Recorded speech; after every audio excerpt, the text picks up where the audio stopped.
This is the serial switchover box. It comes in this 3D printed case. It has one male and two female DIN plug connectors. This is a pretty simple concept. You flick the switch to the left and this DIN plug is in use. You flick it to the right.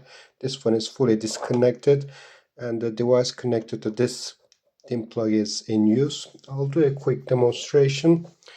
I have my Pipe 1541 and the floppy disk drive plugged in. They are both set as drive number 8.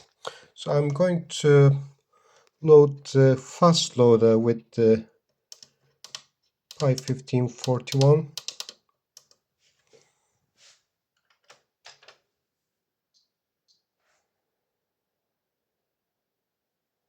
And going to flick the switch